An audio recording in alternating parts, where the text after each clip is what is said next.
আমি বানাবো কাঁচা লঙ্কা দিয়ে একটা খুবই সুস্বাদু একটা আচার বানাবো। তো কীভাবে বানাচ্ছি দেখুন। একটু ভালো করে কাঁচা লঙ্কাগুলো আমি ধুয়ে নিয়েছি, ধুয়ে শুকনো কাপড় দিয়ে ভালো করে পুছে নিয়েছি। এরপর লঙ্কাগুলোকে এভাবে কেটে নিতে হবে, লঙ্কাগুলোকে এভাবে কেটে নিতে হবে, কেটে এভাবে সব কটাকে একটু করে ফেলে নিতে হবে, তাহলে ফুটবে না।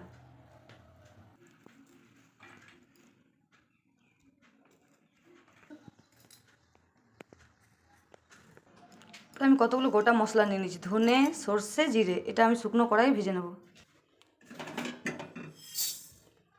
ভালো করে ভেজে শিলনোড়ায় গুঁড়ি করে নিতে হবে।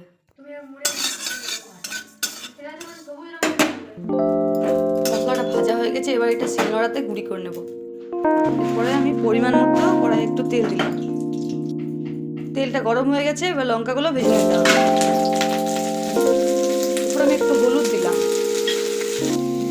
এরপরে একটু বিট লবণ দেবো। এতে এমনি নুন দেওয়া চলবে না, বিট নুন দিয়ে করতে হবে। ভালো করে নাড়াচাড়া করে নিতে হবে। এরপরে একটু কাশ্মীরি লঙ্কার গুঁড়ো দিতে হবে। এরপরে আমি দই দিয়ে দেবো, দইটা দিয়ে খুব ভালো করে নাড়াচাড়া করে নিতে হবে। এরপরে আমি যে মশলাটা গুঁড়ি করেছিলাম ওটা দিয়ে দেবো। তৈরি হয়ে গেল আমার লঙ্কার আচার। ভাত, রুটি, এটা সব দিয়ে খেতে খুব ভালো লাগে। এভাবে বানিয়ে দেখবেন, খুবই ভালো লাগে। তৈরি হয়ে গেছে। এরপর আমি